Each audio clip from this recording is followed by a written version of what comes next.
تاریخی گذشته چون شمع است، کوشش نما تا آن همیشه فروزان باشد. درود بینندگان عزیز، سلسله برنامه گلچین از تاریخ تاجیکان است منظور شما. ناگفته نماند که برنامه مذکور از روی شاه اثر تاجیکان اکادمیک باباجان غفورов تهیه و ثبت می‌گردد. در برنامه امروزه محقق، تاریخشناس، نامزد علم‌های تاریخ غیرتشاه عظمتزاده حضور دارند و در برنامه‌های گذشته ما اطراف دوره‌های تاریخی از روی اثر تاجیکان باباجان غفورov محاکمه رانی کرده بودیم با اشتراک تاریخ نگاران و محققان رشته فن تاریخ و امروز در موضوع بسیار مراق‌انگیز و تاریخی افتخارمند دولت هخامنشی‌ها با شما صحبت خواهیم کرد. دولت هخامنشی‌ها بیش از 200 سال عرضی وجود کرده است. تا امروز پژوهش‌ها، تحقیقات‌ها، کارهای علمی اطراف دوره‌بندی و شخصیت‌هایی که در همین عهد حکمرانی کردند و نظام مکمل دولتداری داشتند از جانب محققان رشته فن تاریخ کارهای زیاد علمی ادامه دارد، پژوهش‌ها برده می‌شود و نخست شما درباره سازمان یافتن همین امپرای بزرگ یعنی تأسیس امپرای پهناور هخامنشی‌ها در دوره خود معلومات می‌دادید. پیش از همه بزرگی علم تاریخ در آن است که علمی ملت ساز است، دولت ساز است. هر نفری که به علم تاریخ رو می‌بیارد و آموزش علم به تاریخ و دست می‌زند، البته یک شخصیت دارای مفکوره ملی، دارای اندیشه ملی تشکل می‌یابد و وای می‌رسد. و کتاب تاجیکان علامه باباجان غفورov فراگیر 4 دوره تاریخی است: دوره قدیمترین، قدیم، عصرهای میانه و دوره نوی تاریخ. و یکی از دولت‌هایی که در کتاب علامه باباجان غفورov بسیار انعکاس خوب یافته است این امپرای هخامنشیان است. چرا مراق‌انگیز است همین؟ مراق‌انگیز در این است که امپرای هخامنشیان در جهان در تمدن بشری نخستین امپرای جهانی است. نخستین امپرای هست که در جهان تأسیس یافت و امپرای هست که پایه و ستون او را فرهنگ و تمدن انسانی تشکیل می‌دهد. و در این دولت شاهان حکومت کردند که شاهان عدالت پیشه و حقیقت جو بودند. خصوصا کروش کبیر که در کتاب تاجیکان علامه باباجان غفورov باباجان با استفاده از دیگر سرچشمه‌ها، از دیگر نظرهای عالمان یونان قدیم، عالمان دیگر و فرضیه‌های خوب آورده است. دولت هخامنشیان سال 550 قبل از میلاد از جانب کروش کبیر تأسیس داده می شود. نام دولت از نام سرسلاله این خاندان هخامن گرفته شده است و در همین سال 550 دولتی بود با نام دولت مد و پادشاهی داشت با نام پادشاه استیاگا. در سال 550 قبل از میلاد این دولت راه تنزل را پیش میگیرد. کروش کبیر از این فرصت استفاده میبرد، به این دولت لشکر میکشد، هجوم میکند، شاه استیاگا را از تخت سرنگون میسازد، دولت مد را برهم میدهد و در خاک دولت مد تأسیس میدهد دولت هخامنشیان را. علامه باباجان غفورov تاکید میسازد که در پیوسته با دیگر سرچشمه‌های تاریخی که سال 539 قبل از میلاد کروش کبیر بابل را ضبط میکند و آمادگی برای ضبط کردن سرزمین مصر میگیرد. اما در پیش نظر کروش کبیر یکی از قسمت‌هایی که او را پیوسته به تشویش می‌آورد این سرزمین آسیای میانه بود. درباره ضبط کردن سرزمین آسیای میانه از جانب کروش کبیر باباجان غفورov تاکید می‌سازد که فکر یگانه وجود ندارد. هر عالم، هر محقق به طور خود وابسته به ضبط‌کاری‌های کروش کبیر در سرزمین آسیای میانه فکر و عقیده خود را بیان ساخته است. قید می‌سازد که یک گروه عالمان یونان قدیم بر آن اندیشند که سرزمین‌های آسیای میانه، سوق باختر و خوارزم قدیم یکی پی هم به کروش کبیر سر فرو آوردند و دیگری بر آن نظر است که اینها بر مقابل کروش کبیر مبارزه بردند. خصوصا باختر قدیم میگن مردمش مبارزه برد تا آن دم فهمیدند که شاه کروش کبیر نبیره است، یک وارث قانونی استیاگ است. از مبارزه بعد میگه دست کشیدن و سر به تسلیم کروش فرو آوردند. استیاگ کی بود؟ شاه دولت مدها. طبق سرچشمه‌های تاریخی، طبق گفته‌های تاریخی گویا که بابای مادری کروش کبیر بوده است. شما درباره قلمرو عموما به هیئت دولت هخامنشی‌ها شامل کردن منطقه‌های دیگر، موضع‌های دیگر، قلمروهای جغرافیای دیگر از جانب کروش کبیر معلومات می‌دادید. چگونه صورت گرفته بود؟ давлатсозии круши кабир барои мо мардуми ориёнажод ин хусусияти муттаҳидсозӣ буд, хусусияти ҳамгироӣ буд, ҳамбастагӣ буд. пеш аз омадани круши кабир ба сарзамини осиёи миёна ин давлатҳои суғ, бохтар ва хорхоразми қадим буданд ва қабилаи сакоиву масагетҳо буданд ва бо шарофати круши кабир ҳамин сарзаминҳои номбаршуда муттаҳид гардиданд дар зери тобеияти як империя ва як давлат арзи ҳастӣ намуданд. зери чатри давлати ҳахоманишиён, зери чатри круши кабир. Ягона қабилае ки дар сарзамини осиёи миёна дар соҳили дарёи Аму Сир ба круши кабир муқобилият нишон дод аз рӯи гуфтаҳои китоби тоҷикони аллома бобоҷон ғафуров, ин қабилаи сакоиҳо, масагетҳо буд ки дар сари ин қабила зане қарор дошт бо номи маликаи масагетҳо Томирис. аз рӯи баёни тоҷикони аллома бобоҷон ғафуров ки бобоҷон ғафуров назари чанд олими юнониро овардааст, хусусан аз Геродот, аз дигар касҳоро овардааст, мегӯяд дар ибтидо круши кабир аз ҳар гуна роҳ мега истифода мебарад ва рӯ мебиёрад ба сарзамини масагетҳо, вориди хоки масагетҳо мешавад, аз дарё гузар мекунад. Томирис худро беҷуръат нишон дода ақибнишинӣ мекунад, гӯё ки мега тарсида, чунки агар ба хоки круши кабир мега ба сарзамини масагетҳо ворид шавад, дигар дар сарзамини масагетҳо ҷанг бо круш барои малика осонтар буд. яъне ӯ метавонист ки дар соҳили дарё масалан истодагарӣ кунад? Метавонист, аммо ба хотири оне ки вориди қаламрав шавад, дарё сади роҳа бигирад, ҷанг барои малика осон шавад, малика ақибнишинӣ мекунад. дарёро ҳамчун як гоҳ масалан бале. круши кабир вориди сарзамини масагетҳо мешавад, сакоиҳо мешавад ва омодагӣ ба ҷанг мегирад. замоне ки мега омодагӣ ба ҷанг мебигирад, аз он тараф маликаи масагетҳо афсарон лашкари худро бо роҳбари писараш Сваргапис бар муқобили круш равон мекунад.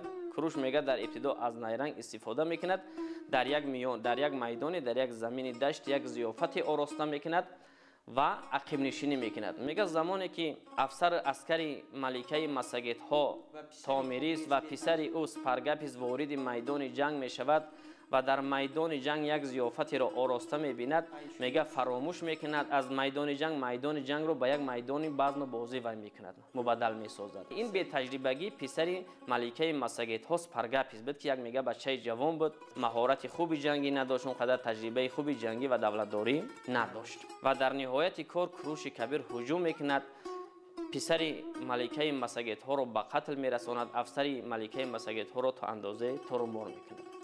ва чун мега хабари марги писар бар гӯши модар ҳамчи барқ мерасад ва маликаи масагетҳо савган ёд мекунад ки он нафаре ки писари ман, хусусан ҷигарбанди мана мега аз байн бурд, то ман агар ҷонашро аз тана ҷудо накунам ором намегирам.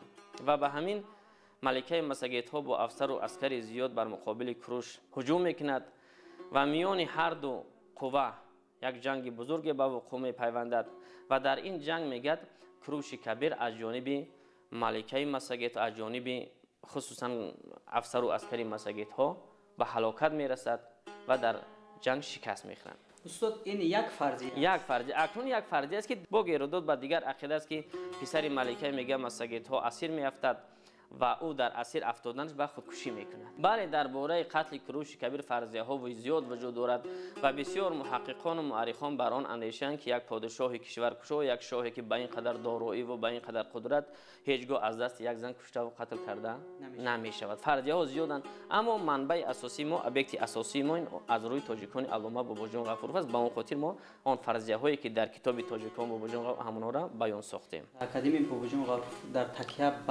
ба ақидаҳои олимони юнонӣ. маликаи масагетҳо, умуман сакоиҳо, Томирисро қаҳрамон шуморда метавонем ва ё дар лобалои умуман шахсияти круши кабир чӣ шахсиятест аз табори тоҷикон аст ва ё сакоиҳо ва масагетҳо ҳам як қавми ориёӣ бодиянишин буданд. هخامنشیان اصلا از تبار ما قوم آریایی است و امپری هخامنشیان در تاریخ دولتداری ما تاجیکان یک جایگاه ویژه، یک جایگاه خاص دارد و کوروش کبیر هم یک شخصیت تاریخی است و در کتاب با تاجیکان باباجان غفور و در دیگر کتاب‌ها ذکر می شود که جنگ‌های کوروش کبیر در سرزمین آسیای میانه خصوصیت غارتگرانه نبودند، خصوصیت متحدسازی داشتند.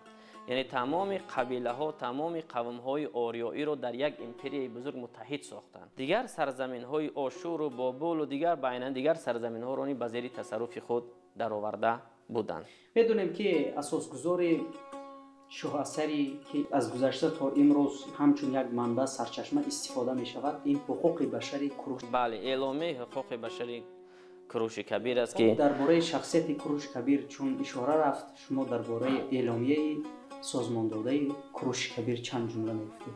اعلامیه کوروش کبیر یک اعلامیه هست که حفظ کننده حقوق و آزادی های انسان است.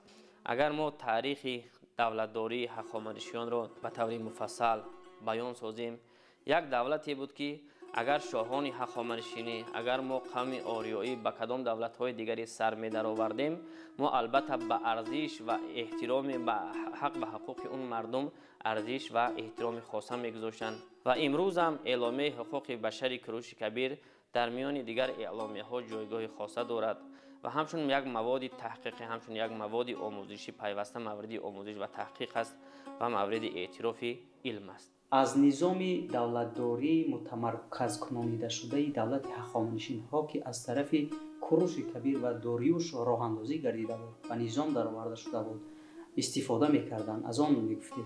بعد از وفات کوروش بستر حاکمیت وارث او کامبوجا می‌بیاد. در سال 530 قبل از میلاد کامبوجا تمام حرکت‌های خودسرانه را در این سرزمین‌ها خاموش می‌سازد و سال 526 قبل از میلاد رو به جانب مصر می‌بیارد. هنگامی که به مصر می‌رود، به عقیده محققان کامبوجا برادری داشت با نام بدریا که او را قتل کرده بود. از قتل هیچ کس آگاه نداشت. یک نفری پیدا میشد، خود را بدریا بر دروغ اعلان میکند، به سر حاکمیت میبیاد، در حاکمیت چندین اصلاحات ها میگذراند، چندین تبدلات ها میگذراند. بعد کامبوجا به سر حاکمیت میبیاید داریوش یک سال 522 486. این زمان حکمرانی داریوش یک است. زمان حکمرانی داریوش یک این به زمان گلگلکشکوفی دولت هخامنشیان راست می‌بیاید. در دولت اصلاحات ها میگذراند، اصلاحات حربی میگذراند، اصلاحات معموری میگذراند، اصلاحات پولی و مالی میگذراند، اصلاحات راه و علاقه میگذراند. دولت دارای یک به اندیشه علامه باباجان غفورов به 20 سطر به 20 ولایت تقسیم میکند و هر یک ولایت والی خود را داشت. والی ها در نزد شاه اطاعت میکردند، مالیات سپارنده بودند، انداز سپارنده بودند و در همین دوره سرزمین آسیای میانه به 4 سطرب تقسیم می شود که سطرب سوق باختر و بادیانشینان کسب با و سطرب سکایی و مساگیت ها و از همه سطربی که در این میان موقع و مقامش در نزد دولت هخامنشیان بزرگتر بود و از نگاه درآمد و از نگاه اقتصادیات اندازی بسیارتر میسپارید، این سطرب باختر قدیم بود که 360 تالان انداز میسپارید. والی ها بیشتر از فارس ها تعیین میگردیدند در ولایت ها. در زمان حکمرانی داریوش یک شهرسازی رشد میکند، کشاورزی رشد میکند، چارواداری رشد میکند، هنرمندی رشد میکند، فرهنگ رشد میکند که از زمان هخامنشیان تا به امروز یادگاری های بزرگی تاریخی باقی ماندند. پس از وفات کوروش کبیر از خاندان او به سر عهد هخامنشیان ها کی آمد؟ کوروش کبیر سال 530 قبل از میلاد وفات میکند و به سر حاکمیت به سر دولت هخامنشیان کامبوجا پسر کوروش کبیر میبیاد. از سال 530 تا سال 522 او حکومت میکند. سال 526 پس از آنی که همه گونه حرکت ها را در این سرزمین آسیای میانه کامبوجا خاموش میکند به مصر میبیارد و زمانی به مصر رفتنش یک نفری در دولت هخامنشیان با نام بدریا پیدا می شود و او خود را برادر کامبوجا اعلان میکند و چندین اصلاحات ها در دولت هخامنشیان میگذراند و مردم را به توسط اصلاحات ها به اطراف خود جلب می سازد و این خبری شاه بردروغ برادر بردروغ بر گوش کامبوجا می رسد و او سال 526 به این طرف به سرزمین آسیای برمیگردد، اما با سبب های نامعلوم در راه وفات میکند. پس از وفات کامبوجا حکومت به دست یکی از намояндагони хонадони ҳахоманишиён доро як мегзарад. соли 522 ба сари ҳокимият доро мебияд.